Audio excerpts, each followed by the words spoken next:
Welcome to Built for This, the podcast where purpose meets performance. Hosted by business strategist and human behavior specialist Carly Pepin, this show dives into the real stories behind high-growth businesses. Let's bring life to your vision. Hey guys, welcome back. So I have an exciting show for you today. I have Matthew Celia. He's the co-founder and chief creative director of LightSail VR, an Emmy-winning immersive cinema studio based in Los Angeles. Since launching the company in 2015, Matt has helped grow LightSail VR from a two-person startup experimenting with early VR cameras into a multi-million-dollar production company delivering immersive products for Meta, Apple, Amazon, MGM, and Google.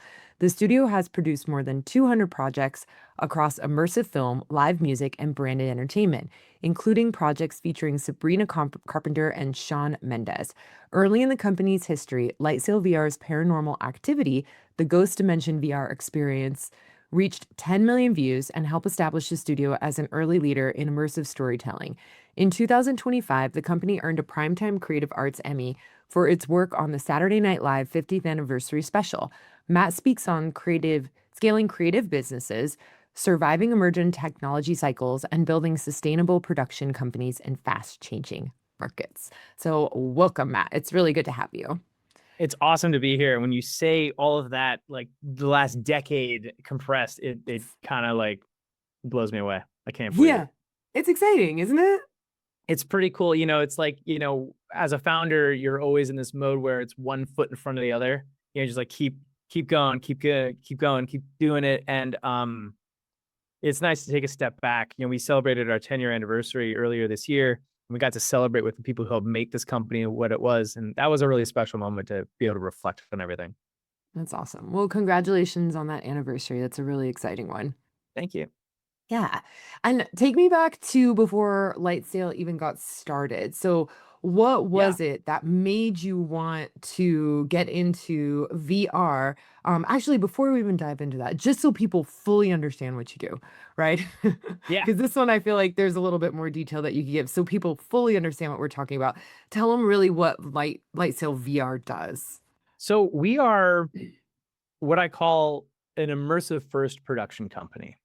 And we're really like every other production company, except we operate in a very specific, specialized kind of storytelling called immersive. And that's a term that got more popular recently with Apple Vision Pro saying immersive video, but we first 10 years ago, it was called virtual reality, right? And this idea, it transcends the technology of a headset because what we really do at LightSail is we take stories and we figure out how to put people inside them. And we figure out how to build that world around them and deepen either that fan engagement or the kinds of experiences people can have. But, while stories can do that with good characters and good conflict and good emotional resonance, which are all key founding principles of our company, we take it the step further with that actual physical immersion where you can look either 180 or 360 degrees. Sometimes you can navigate the space almost like a video game, but it's all about thinking about your point of view isn't a camera anymore. There's no screen or proscenium. It's about being in the moment, present. And that's led us to do a lot of very different things, which has been very exciting. And a lot of what we're doing is also defining what these terms are. Because half the time, it's kind of like, well, I want it to feel like this, but I also want it to feel like this. And we try to look for references and we can't find any. I think the first time I ever typed something into Google and got 0 search results was founding this company. That's awesome. And I'm curious if you can give us a practical example of a project that you've created so people kind of understand what that experience looks like. Yeah, so I'll say one of my favorite recent ones, which was we had the opportunity to capture Shawn Mendes performing at Red Rocks. With his new album after being off of tour for many years. He did a friends and family tour. It's a very exclusive event. Only 10,000 people sit at Red Rocks. It's a small, small venue. And we transport people onto the stage. We film with specialized cameras, 180 degrees, 3D. So you got a left eye and a right eye. And when you watch this experience in a virtual reality headset, what strikes you is not only the depth, the fact that it's 3 dimensions, but the fact that you can look wherever you want to look. You can look at the drummer, you can look at the backup singers, the other guitar player. And that action of you getting to choose to look up and down and left and right, and the way that we film it being a little more about being in the space. I know it's hard to kind of quantify with words. What that unlocks is the feeling of being present, feeling like you're actually there, even though you're watching it in a VR headset, right? We have really good sound. The image is pretty good. But it's more about transporting people. I think, there was a guy I was talking to recently, and he has a bunch of people he puts headsets on. He always calls them his guests and their visitors, and he teleports them to new locations. And I think that's actually like a really astute terminology in what we do for VR. Is we are really taking people into a new environment and letting them guide their narrative. Even though we may cut the camera and get you a little closer and move you somewhere else, at the end of the day, it's you as an audience who says, I want to look at this person. I want to look at that person. And that's pretty powerful. That's cool. That's cool. It's funny. I haven't tried the VR again since it's made a lot of advances, but my friend got one when they first came out, and it's weird how real it feels, even if it was like a cartoon image, and he made me like walk the plank to like walk off a building. I've done that one. Richie's plank experience. Oh my God. Classic. It's hysterical, and you're in it, and it's like a cartoon. It doesn't look that realistic, and I still felt like I was like there, which was Right. insane. And I'm sweating, and he's just cracking up in the background. By the way, he's got a video of me. He loves it so much. Because I'm sweating, like trying to walk, and I was like, I know I'm in your room. Like, I don't know why I'm having this issue. So I can't even imagine nowadays with like the newer technology and just being able to have like a sharper experience in these actual images from places. Like, I imagine it feels quite real. Yeah. It really does. It really does. When done correctly, it really transports you. That's the hard part, though, that we found is doing it correctly is pretty challenging. There's a lot of things that are immersion breaking. Some of them are technical, right? Like seeing a tripod in your shot. Yes. Or having the 3D effect be wrong, right? Because you can have like flares and other technical things that cause your eyes to not see properly. Those things, nothing pulls you out of the experience faster than those, that lack of attention to detail. I was watching a piece earlier today, and I look over here and I see the other lens from the other eye. And the fact that the creator didn't take that out took me right out of the experience, because suddenly I'm reminded that I'm not there. Yep. So, and then story-wise too, you do have to have something that happens, right? Like, it's not enough to just be like, I'm on Mars. And this actually gets back to, Carly, your first kind of question of like why we started LightSail. Yeah. My business partner and I, we were old college friends. And we each went our separate ways. He went to like management, and I went to the indie filmmaking route. And I had a documentary that I produced with my wife, and I invited him to a rough cut screening of it. And he was like, this is really amazing. I want to represent you. So we got back together. He represented me, and we started taking it out to, Oprah, OWN, all the TV stations, not getting any traction for this, and feeling like what rectilinear filmmaking was at the time, circa 15, wasn't really my vibe. I'm a storyteller that likes long takes and like sitting in the space, and like I love that stuff. He comes over my house one night with a cardboard box and a cell phone. He says, you got to try this. This is the most cool thing I've ever seen. And we popped in, and it was a project from Chris Milk, very famous music video director and creative person. And it was a piece called Walking New York. And you felt like you were in New York City, and you were in a helicopter above all of the buildings, and you could look around, and my mind exploded because it felt so theatrical. It felt so authentic. And as a doc filmmaker, authenticity is everything that I'm trying to do. That's the story I'm trying to tell. And I just was like, I lit up. So I immediately went to, there was a festival here in LA called VR LA. Went there, watched everything, stood in line for hours, like seeing all this stuff, and was massively disappointed. Everything I was seeing was like a tech demo. It was like hey, look, this camera, it's on Mars. Isn't that cool?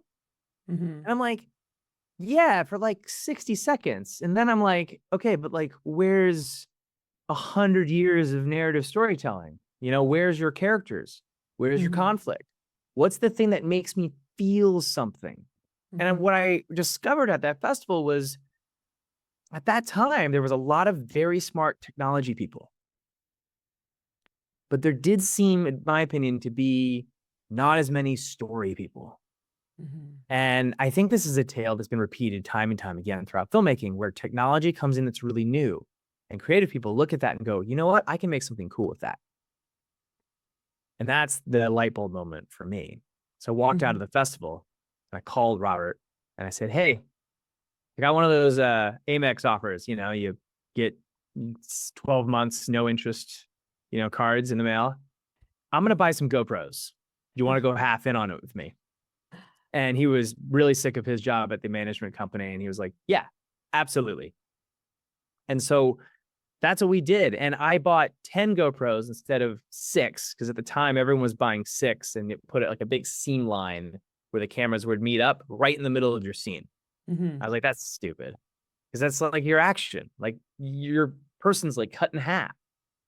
So I bought 10, which is more money, but I think that was a critical decision because we were prioritizing the story along the horizon where people would actually watch. And we were trying to remove those technical imperfections that take you right out of the immersive experience. Mhm. Um, so it was August of like 2015 was that phone call to him. We got the GoPros. We filmed a bunch of stuff that was terrible, like absolutely would never show anyone it ever. Um, and but I posted those tests on Facebook, and a buddy of mine calls me up and he goes, hey, I'm in a huge bind. I go, what's up, man? He goes, I have this thing due for Paranormal Activity, big franchise. They want to do a 360 video. The production company I hired pulled out. It has to shoot this weekend. It's like due in 2 weeks, Mhm. which is crazy, right? Feel like that's a classic, like, Hollywood, entertainment Yeah, industry, fashion industry sort of thing. Like, I need it now. I need it now. Yeah. Luckily, I was producing like 2D marketing assets with a whole Yeah. team. We were at the American Horror Story House, and I had like a whole prop truck and a whole crew. And I was like, That's amazing. what are you guys doing on Saturday? What are you doing on Saturday? Hey, you want to make a little extra money? What are you doing Saturday? Hey, come over to my house, And so like we were moving. I called my movers and like, hey, can you get everything out of here like a couple days earlier? Mhm. And we shot it in my garage. And by the way, at this time, GoPros, not synchronized, no way to see what you're watching because it's 360 degrees. So I'm like hiding outside the garage, listening to the actors speak and jiggling this little flicker box so the lights would dip from time to time. Because that way I Mhm. could make cuts and things. I remember, Carly, that night being so nervous that I couldn't sleep. Like I was like sick to my stomach. So I actually woke up. I was like, I'm not sleeping at all. And I stitched, which is the process where you take all the cameras and you make them one piece. Mhm. I was up at 3 a.m. rendering this stuff out. And I did one shot and I watched it. And I was like, holy smokes, this is so good. And it got 10 million views. People started sending us like videos of them watching it. When I look back on that piece, I realized it was groundbreaking. It was written by real Hollywood screenwriters. Yeah. It contained actual talent. Mhm. It played within the rules of the paranormal world.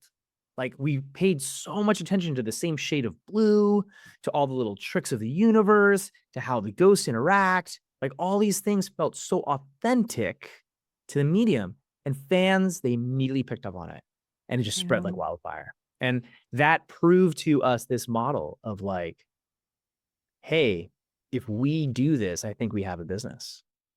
Hey everyone, it's Carly. If you're really resonating with what we're talking about and want to get clear on what truly drives you, what your core values are, head on over to my website. In the tools and tips section, there is a free values assessment. And this is a quick exercise that's going to help you to uncover what actually matters most with you so you can lead and live with more clarity, fulfillment, and momentum. Yeah, that's amazing. That's very cool. And I feel like it's like one of those moments too where you really took advantage of the situation because that is I mean, I feel like that's the entertainment industry at its core, where you get called at a random time and someone found you, and then all of a sudden it's like, they really have those make or break moments more often than you think. And then if you nail it, you nail it. Yeah. Yeah. The door Which will is open. You gotta walk exciting. through it, you You know. better walk Um, through it, man. Yeah. And you better do a good job. Because if you don't, yeah. then that's what We people are going to hear about. Yeah. that piece Uh, that piece directly was the result of the company because we would show it to people and they'd be like, this is really good. And then they would tell their friends. And then we yeah. got invited to CES we got a free table at CES. And That's then great. everyone came by. We had representatives from GoPro and ABC and like all these other media companies. And they would watch it and they go like, this is amazing.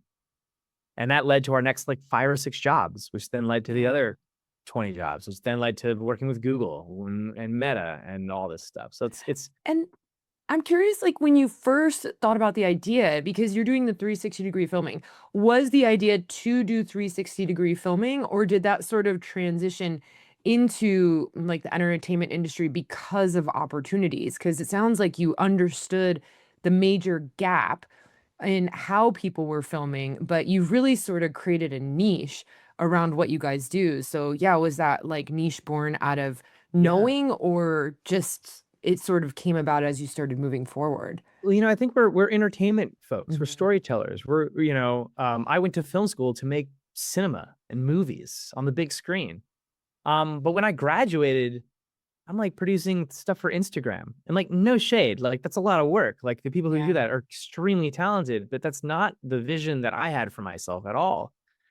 When I got into VR and 360-degree filmmaking, what I saw was an opportunity.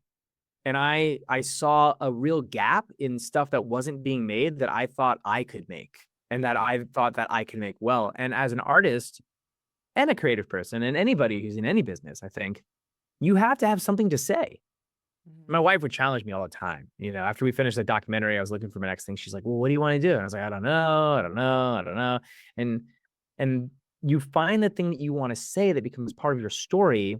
And you could be a filmmaker, you could be an architect, you could be whatever. That is your story. And mine happens to be this immersive nature. I am just bought in completely. I go to the church of VR every day. Yeah. And I know that there was a time when VR had like a lot more hype, and it Mm. doesn't have as much hype now, but it sounds like you've transitioned it from hype into, I mean, it's just a need. It's just a need and an additional product. So what does that look like for you guys? Are you guys marketing? Is it mostly word of mouth now? Yeah, some of it I think is just we have a strong vision at LightSail of what we want to see and what we want to make. And the hype train, you have some of that, but you also have a lot of people who are like, I can make a lot of money here. And the thing is some people did make a lot of money. Some people lost a lot of money. Um, the value that's happened with VR and then AR and then blockchain and then virtual production and now AI and like there's just these tech bubbles like go in waves. And I think the thing about light sales, we've been really steady. Because yes, we work in VR. Yes, that's the main technology of stuff that we're interested in, but the core is actually just immersive storytelling. Hmm. And that can take on a lot of different shapes and use a lot of different technologies and do a lot of different things but at the core, it's like, I'm going to tell a story about a character that has a conflict that makes you feel something. And that does work in 2D. It works in radio. It works in podcasts. It works in all these things. We just happen to specialize with doing it with this technological approach. Hmm. Yeah, that's awesome. Yeah, and I can see how it can continue to translate just based off of like even, VR is not as popular, but still it's like it's not really about the VR, it's about what you guys are doing, that product, the service, what you're providing. And it Yeah, and still gets to exist for us in so many different ways. I think people are a little too ambitious about how hard it is to retrain people to experience content in all new ways. Yeah. And I Well, think people underestimated that. remind me, you said you do, remind me, I can't remember from our pre-call, but there was Yeah. something that you did on Amazon that was like really cool with one of the TV shows. Remind me Yeah, what that is so you can, yeah. Yep. so we've been working on the Boys franchise for the last 3 years. Hmm. And it was funny because we sent Alex Pierce, who was a former partner at the company, up to Toronto to go shoot season 3 sets. Now they're just finishing season 5 right now. And we're still using those assets because he did such a good job in capturing, because he knew immersive and he knew what to capture and he knew how to like put you into a space. And that's been really great because Amazon's very like, we don't want anything for the headset. We don't want to do that. And I get that because it's early days and it's complicated and there's a lot of reasons, but that doesn't mean you can't tell 360-degree stories. So we created an immersive site of Homelander's apartment. And we Yeah. did this for like their FYC campaign. That was really fun and really great.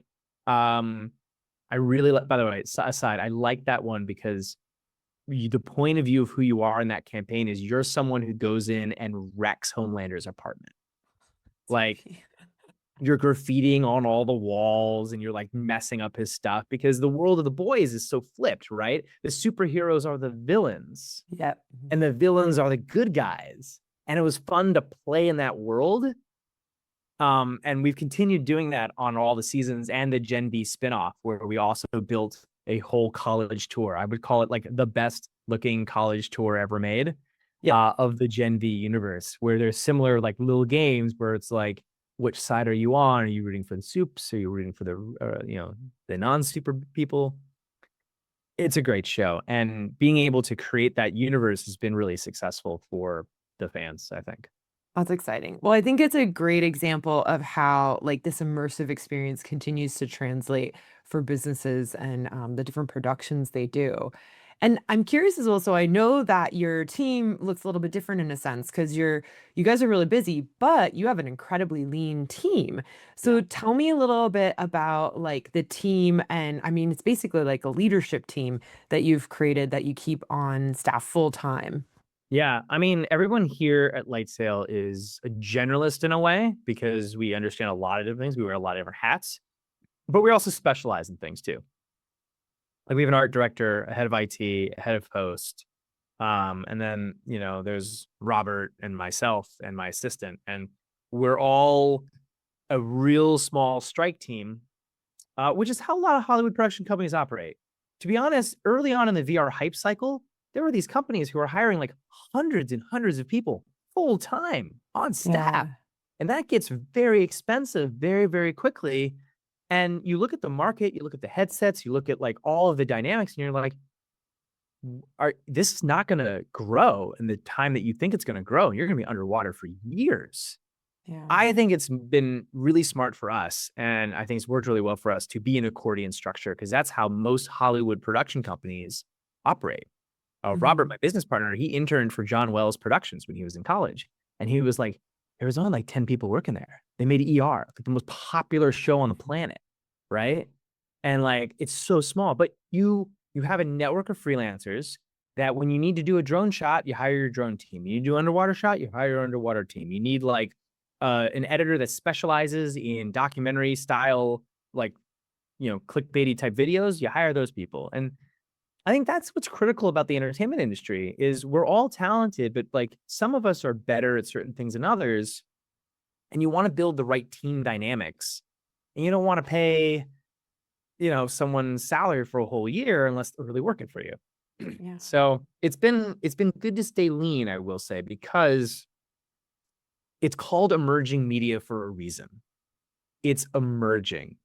And there's a lot of things not figured out yet with like monetization and the pipelines, and who you're selling it to, what your audience is, and all these standard business things that I think make it very tricky for small boutique companies who don't Mhm. have a huge backbone of something else keeping them afloat to be successful. Yeah. That's like our blessing and our curse at LightSail, right? We don't have a huge 2D filmmaking division that keeps us in the black. We are very focused on immersive.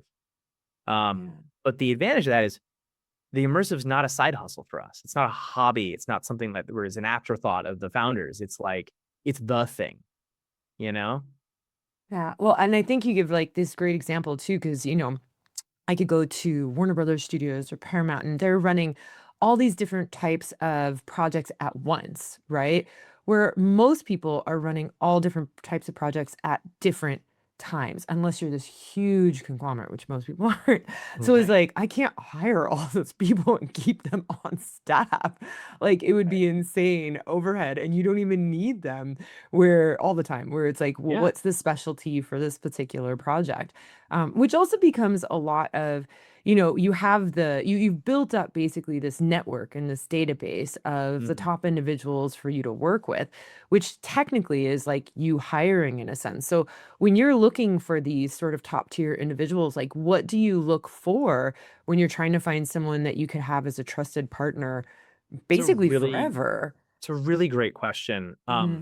And hiring has been the thing as a founder that I've really had to get good at. Like I was great at all this technology stuff and I'm great at the storytelling, but like being a business owner and having to hire and also sometimes fire people has been the thing that I've had to read the most books about and like really Yeah. commit myself to a study of because it's really hard. And I've not gotten it right sometimes. So what I've learned in the last decade that's really important is one, you have to see their work and you have to see like what you want to try to put people where they're going to thrive, where they're going to be really successful. If I'm cutting a horror film and I look at someone's editor reel and it's a bunch of bubblegum pop commercials, they might just not have the right instinct for that film. That doesn't Mhm. mean they're a bad editor. It just means that like that's not the right their first instinct, their first choice is probably not going to be right for this particular project. So you want to try it's like casting a film, right? You want to find the right team to make everything as smooth as possible. But then the other thing I've found, especially with immersive, is that most of the really talented people we work with have never done VR. Hmm. That's They just haven't. interesting. And and a lot of people would be like, well, if you haven't done VR, you're not qualified. But I took the opposite approach. I said, you know what? I can teach you what button and plugin to use. I Hmm. can't teach you taste. Yeah. I'm going to hire you for your creative eye and your taste.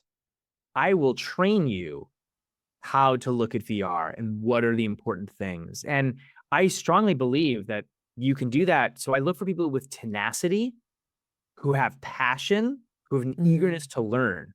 And like our colorist is the perfect example of this. He had never done a VR project before we approached him. And most colorists are very much like, this is what I do, you know? But he's a bit of a contrarian, this guy. And he just is like, yeah, I'll try anything. Yeah. Okay. Teach me. And, and he just absorbed it all like a sponge. And now I think he has probably colored more immersive work than any other colorist in the world. He's done all of the concerts, Shawn Mendes, Sabrina Carpenter, the Faceless Lady, all the Eli Roth projects. It's an incredible, incredible human being. That's really cool. And I think you make a valid point is like what's trainable versus not trainable. The first time I realized the value of that was when I worked at a fashion advertising photography, still photographer's office. And he said, I didn't know this, but he hired me. He goes, I knew you couldn't do the job. He's like, but I could train you. And he goes, but your eye. He's like, I wanted your eye. And I was like, that's interesting. I was like, what are you talking about? My eye? I had no idea what he was talking about. And when he explained it to me, I was like, huh, I didn't even realize that was a value. Right. Yeah. And it's kind of interesting because it's like you're the creative and you spot it in someone else and you're like, okay, I could work with this and all the rest is something that like I could help you get there. And then you have Yeah. someone, it sounds like pretty powerful on your side. Yeah. Like Kara, our head of post now, has edited all of our concerts since the Foo Fighters. Yeah. And I hired her because we've known each other forever. And I knew she was very technically adept at both shooting and editing. And we used to edit like projects together way back in the day before I started LightSail. But she's also in like 3 bands. Like music is a Yeah. huge passion of hers, and she understands rhythm and she understands like the fan experience. And that is exactly who you want in the chair cutting a concert in immersive. Is you want someone who really understands how music's supposed to be consumed and has an opinion on Yeah. it. And how they feel about it. Like she's so excited about it. She's like, oh, I want someone to feel what I felt. Like I want them to have that experience Exactly. because she has that love for it. Exactly. And so that's what I looked for. And then, That's cool. we could train her on how to use Resolve and train her on the plugins and how to sync multicam. And, that's just tech. Tech Yeah. can be trained. Taste cannot. Yeah. And that lifetime of experience she has behind it. It's like you just Yeah. can't, doesn't take forever. Someone would really have to just dedicate their life to that to catch up. It's hugely valuable. It is. Yeah, that's really cool. I'm curious as well. So you and Robert, how do you guys divide up the day-to-day business stuff present day? Because I'm sure you guys probably dive into some of the same stuff, but different things as well. Yeah, we're very attached to the hip. But the way that we've kind of sectioned stuff out mostly is Robert runs a lot of logistics, So he'll run a lot of things that are very vital to running a successful company, like invoicing, contracts, calendaring, a lot of client management. He's so great with clients, and he's so great with talent, because he comes from that agency management world too. So he really understands a lot of how things are supposed to be done. And something that's also kind of a critical thing that we found very successful is, yes, we do VR, and yes, we're a weird kind of thing, but we try to operate like a very buttoned up production company. Our whole idea here is that people who are taking a chance on doing something with us are probably risking their necks a little bit in front of their bosses, because the ROI is still maybe not that proven. It tends to be kind of expensive. And the only things going for it is someone thinks it's cool. If you show up on set and you don't know who the director is, you don't know how the things are working, and everything feels like it's different, that's going to freak people out. So we're not a union signatory shop per se, but we run ourselves like one. It's very buttoned up, and Robert is a key critical part of making that all work. I take a lot of the technology and a lot of the creative direction. So I'm writing the director creative decks, and then I'm also working on well, how do we actually make this? What's our post-production pipeline look like? Who's our team that we are hiring? Really taking care of that nitty-gritty. And I think that that's a really good yin-yang relationship, because I don't think one person can do all of that at all. They're two very different sides of the brain. They're both very equally important in having a successful company. And if I had to worry about invoicing and contracts and all that stuff, and even just the logistics of running a company, then I would have less hours to be noodling on what are we making that's really groundbreaking and good. I think a lot of times people have this notion that creative is just lightning in a bottle. No. And I want to stress, creative is just work. It's just it's hours, Hours and hours, just like anything else. Yeah. And it's funny because I feel like you're right. It's people think that you just sit there and you just get this amazing idea. And really, I don't feel like it happens that way. I feel like you get an insight and a hit on an idea, and you're like, okay, let me just move forward with that. And then another little piece comes and another little piece, but it comes while you're doing the work. And then all of a and if sudden you're at not the failing end, 80% of the time, then I think you're not growing. That's our real motto over here. Is we're failing all the time. yeah. Just constantly. But that's how you learn, I think. Yeah, definitely. I'm curious too, when you guys are doing production, what does it actually look like to do a production? So is it more so that you guys are on a set? Are you sometimes just in the office?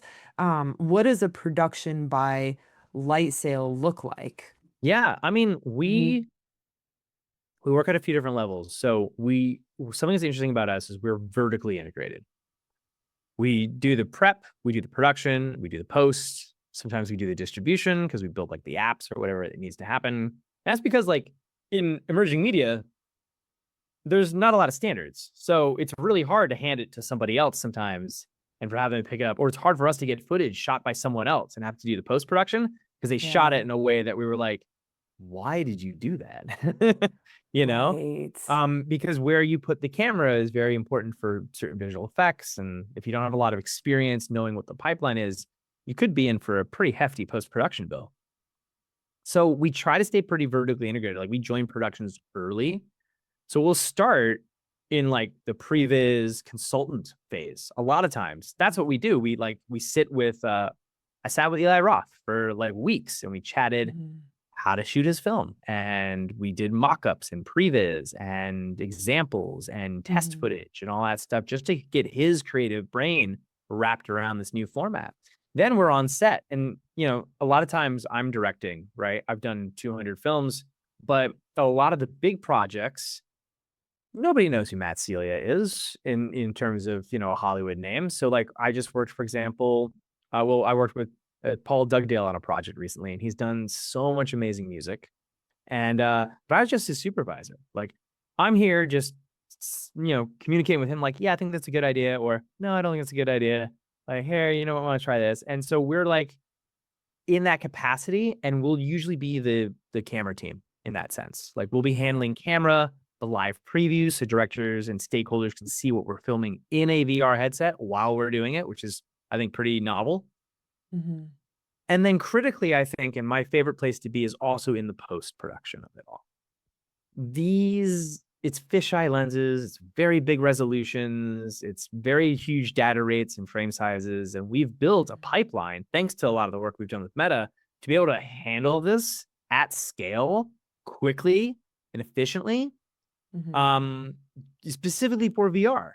And that enables us to work faster, make a better product for less money. And when we talk about the economics of it all, I'm always trying to provide value. This is emerging media. There's not billions of dollars of ad revenue behind this. There's not, 100 million users buying on VOD. So at Mhm. the end of the day, some bean counter at some company is going to say, like, how much money did this cost me and how much value did I get out of it? So I try to keep Mhm. costs really low. If you're going to take a VR piece to a traditional VFX house that's doing broadcast stuff, they can absolutely probably do the job. It might be 5x as expensive because they have to retool their entire pipeline for this weird format. Right. And that's a lot of money, a lot of time, a lot of people.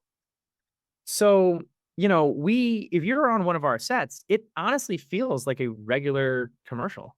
It's Mhm. very authentic. It's just there's an AED, there's a director, there's a DP, there's grips, gappers, it's crafty, really good Mhm. crafty. That might be a little bit different.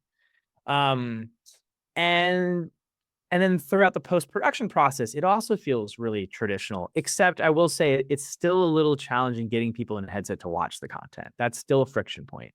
And we're trying to like solve that, but it's still technical. This is early days. So Hey everyone, it's Carly. So, if this conversation is really hitting home and you want to get a real snapshot of what's working and what's not in your business, head on over to my website in the tools and tips section and you can have the business performance health check. In just about 15 minutes, you're going to see where the friction is and where your next growth opportunity lies within your company. Yeah. And so I'm curious, like, so when you say this, you guys are actually putting together the entire production, is what it sounds like. sometimes, yeah, sometimes we Sometimes. are like Okay. in the piece we just did in Louisiana, all us, Yeah. Sean Mendez, we worked with some partners. So we worked Okay. with Seven Cinematics. They have shot at Red Rocks a bajillion times. So they knew all the ins and outs. They knew who to talk to. They knew the security lady who was a sweetheart. And they also had good talent relationships with getting the deals closed and signed. And then we worked with another company, Dorsey Pictures, who actually was their idea to put it all together. But they were one of these companies that sells a really cool concept, and Meta goes, "Hey, that's awesome, but we're gonna put you with LightSail VR because we know they know VR, and we Mhm. know that if we fund your series, we're gonna get what we need on our end." And Yeah. that's been a good role for LightSail to be, um, because you need people like that. You need the people making the pies. And I really enjoy having my hands in the weeds of it all and like being technical and adding the creative. And I enjoy less, I think, sometimes the like contract negotiation part of things. That's fair. Usually the creative types don't like that as much. Yeah, I just like just make it. Come on, let's have fun. Oh, that's awesome. And I'm curious as well, because like right now you're creating a lot of other content, you're creating a lot of other stuff for other companies. Do you guys ever, or have you ever just created something uniquely on your own? Is that something that you envision yourself in the future? Yeah, that's a really great Mhm. question. I think before I started LightSail, I worked at a commercial production company, and it was very much a work for hire agency. You get the boards, you pitch on the boards, you shoot it, turn it in model. And that is just something that I know and is very comfortable for me. And we started LightSail like that because we didn't want to take outside investment. And everything we did was a work for hire. We would take our profit margin and just sink it back into the company. Oh man, we booked this job. Let's buy more hard drives. Let's buy a camera. Let's buy more computers. As we get a little bit more experience under our belt, I mean, we've got technically three Emmy nominations and one win. I'm now a member of the peer circle group of the TV Academy, and I'm a member of the Visual Effects Society, and I've spoken on all these panels, and we're doing like this podcast, for example. It has let me, I think, have a little bit more confidence that we can go after some of our own work, and start to produce some of the ideas that we love. And we've been writing those down for a decade and keeping them in our back pockets, and hoping one day that we'll be able to have enough capital, either political capital or financial capital, to like kind of make that a reality. We did do one original project that stands out for me back in 2017. It's called Speak of the Devil, and it's not very good, but it was really, really interesting. We sketched it out like on the back of a napkin because it was an interactive immersive film, kind of like immersive theater, like Sleep No More, where you'd be in a scene, the actors would come to you in the scene, they'd interact, like they'd talk to you, and then like something narratively driven would distract them and they would have to go away. And then you would actually be left with a choice. You could follow them. You could go in this direction or this direction. And we put you in a map in the middle of Big Bear, like in the woods. You had a compass and you had all these like trails, and you could explore like a square mile of forest. And as you unlocked each place, a different scene would happen. We wrote this like really cool tech backend that tracked where you were in your narrative 3-act arc. Did you meet the villain yet? Did the thing happen? Did this person die? And depending on where you were in the arc is what scene it would serve you. Very interesting idea. Some things were executed well, some things were not. We shot it for like 50 grand. It was very cheap. But I want to do more stuff that pushes the boundary. And I think that's what I'm more interested in doing, is like, how do we extend storytelling in a way that feels novel, but still very authentic to this medium. Yeah, that's cool. And when you say pushing the boundary, like what kind of stuff do you think of creating that in your perception would be pushing that boundary? Well, I think a lot of what's been pushing the boundary for me has actually just been solving immersive video to begin with, right? Like people moved on. They went to like AR and then Gaussian splats and 4D and like all this stuff, and they're still doing that. That stuff is very boundary pushing, and I do want to do that. But I also realize that we haven't even figured out 180-degree VR yet. Like most of the stuff you see is like terrible. It's low resolution. The 3D is all bad. The lighting is terrible. You can see the other lenses. You can like that alone hasn't achieved its vision yet. So part of me is on that train. Like, let's make this perfect. Because we can also drive the cost per minute down and do a lot of content. And I think that's critical to get audiences on board. But the other part of me is what is the real boundary pushing stuff with like Gaussian splats, which I think is the original vision of like 360. It's like, oh no, I can look everywhere and I can walk around the world. How do we get characters into those? What kinds of stories can we tell with that feels like the holodeck from Star Trek? That's really what we're trying to build. It's the holodeck. So I'm interested in that stuff just as a pure psychological experiment in storytelling. That's cool. That's cool. I'm curious as well, because I know in the entertainment industry, it also can be very seasonal. So when you guys are a bit slower, like what does it look like in the office work-wise? Yeah, it's great. It's a great question. Like Q1 is always like very slow for us. Q4 is always crazy busy. And a lot of that is because as an immersive production company, we tend to get a lot of leftover funds.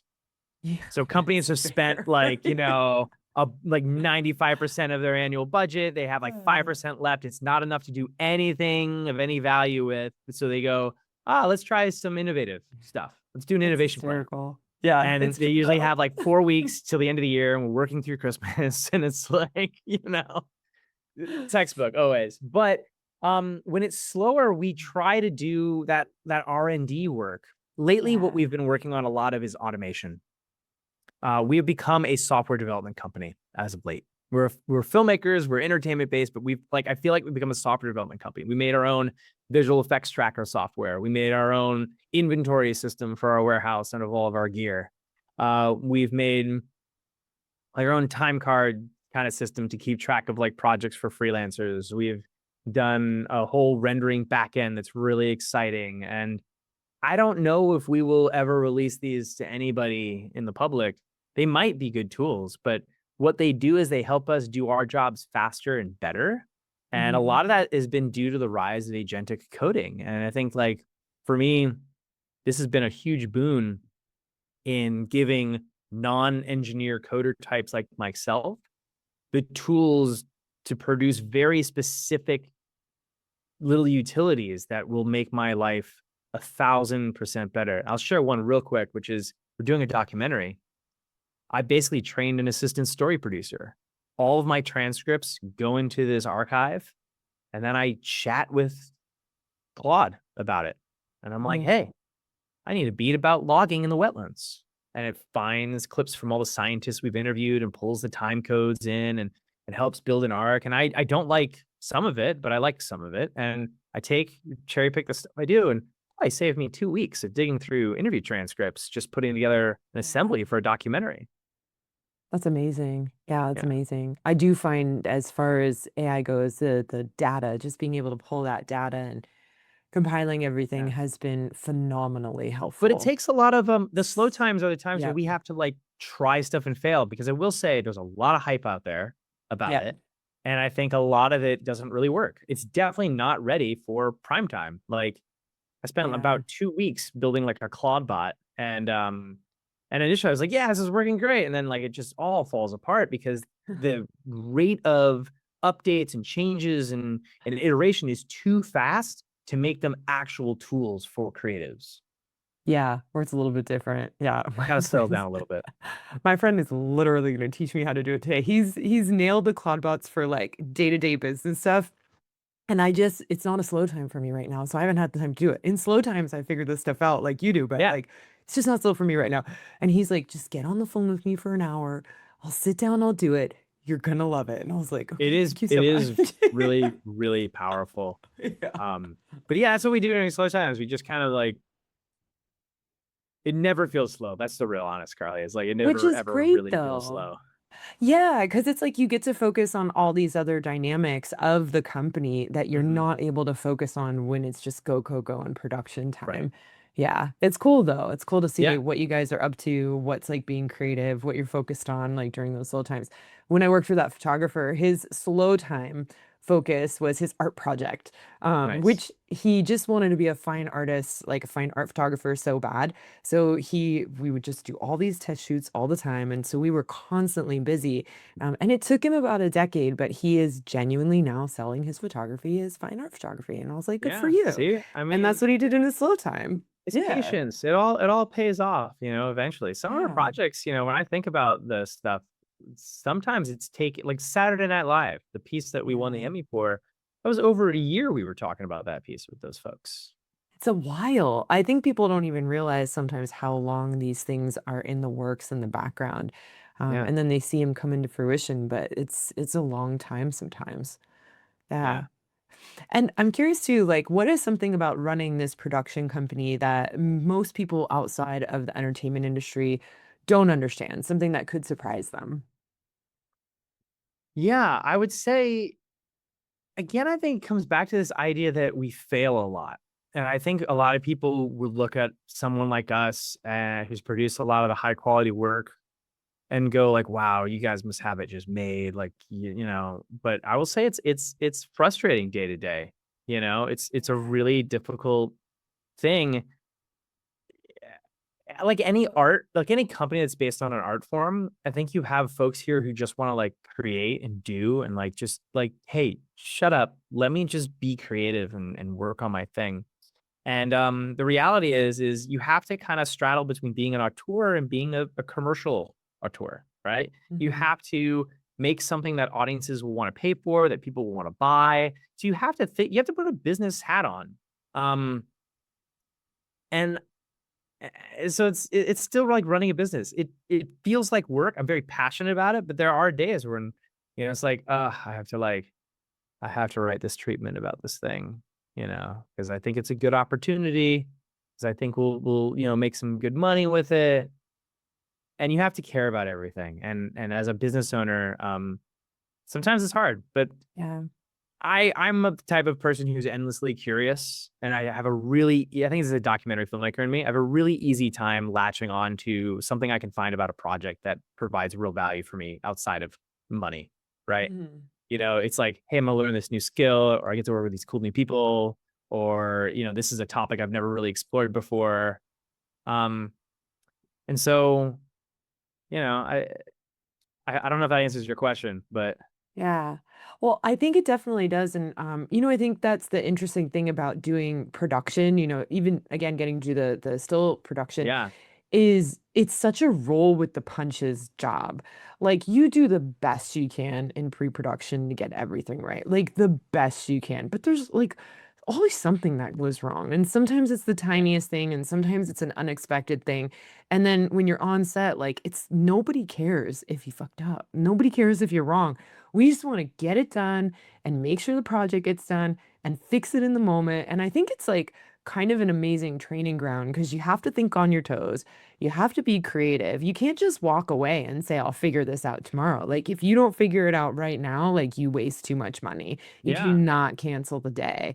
And it's like failures, whatever. It just is what it is in the industry. And I think that's a gift that people have that maybe they don't even realize. Because when I dive into other businesses and stuff like that happen, it's like, it's not a big deal. Let's just figure it out. Let's just figure it out. Let's just figure it out. yeah. Yeah. I mean, I think like people, it's a miracle anything gets made in this town. It's a miracle that there's TV that premieres every night. It's a miracle SNL happens every Saturday. I don't think people understand the amount of work that goes into creating this Yes. content. And what really frustrates me when I was doing stuff for YouTube is we would make it and people would just sometimes hate it. And I'm like, you're not paying for this. You don't have to watch it. Like, Yeah. it's your choice. There's so much work that goes in that when you are on the set, exactly what you were saying, it's like, well, we're going to take an extra 5 minutes to get this right, or we're going to take an extra to problem solve because there's been people who have been thinking about this for a year to get us to this point, you know? So, Yeah. That's yeah, amazing. I think it's a cool, underrated skill that I sometimes when I talk to people, they get really frustrated about it. But, now that I do the business coaching and I get to like yeah, be in so many other environments, I realized what a gift it was. When I see yeah. companies and people and even leadership teams like not able to have that, I'm like, oh, I will say one more thing that this just was came to good. mind. Yeah. This is also important. There's no such thing as an auteur. Yeah. All the people who you see is like the single person, the face of something. Yeah. That's not true. I'm nothing without the team of people that we've built around me. Yeah. My editors, my art directors, my IT, Robert, like they are everything. And if you don't have a good team, you don't have anything. And I think Yeah. there's this myth that like one person can do it all. And this is where I see a lot of people who come to me with their VR projects and they're like, yeah, I wrote, directed, starred, edited. And I'm like, yeah, Yeah. and it shows. Like you would be so much better if you just took a creative vision approach, but went and found a team that would support your vision. Because Yeah. filmmaking is a unique art where it is a team sport. That's why I love it. That's why I don't think AI is ever going to replace it. Same. Because it's all about the people you're with. Yeah, and it's a great example because it's like again, I don't care how good AI gets. When you're on set with that team, it's like you said, like everyone's working together. And sometimes there's these insights and Mhm. ahas that a person gets from being in that experience. And then it's like the shot or the direction you go, you change it ever so slightly. And that's the one it's like, oh my gosh, we just nailed it. Like, Yeah, and you don't get that without having that collaboration and everyone in the room and people using that creativity. And yeah, I agree. AI can 1000%.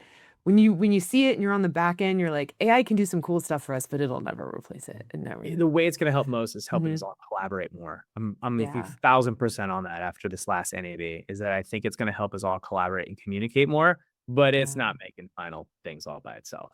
No way. Yeah, no way. That's awesome. Well, thank you so much for coming today. Thank you for sharing about your company. It was really fun. And if someone wants to find out more about the company, about you, where should they go? Yeah, so head to LightSail, LIGHTSAIL, so sail like a sailboat, VR.com. You can see a lot of our recent work there and check out some of our cool projects. And then follow me on LinkedIn. It's just Matthew Celia, and see what I'm writing and up to. If you're going to be in the Long Beach area in June, I'll be speaking at AWE, a really cool panel that is going to be about why Hollywood needs an immersive supervisor and what this role is all about. So if you're interested in that, it'll be a good one to attend. Awesome. I'll make sure to put it in the show notes too. So if anyone didn't catch that, you can check that out. And yeah, if you guys enjoyed this, if it was inspiring, feel free to like it, share it with someone else who you think would get some value out of it. And thank you again for coming, Matt. This was It was great. great, Carly. Great conversation. Mhm. Thank you so much.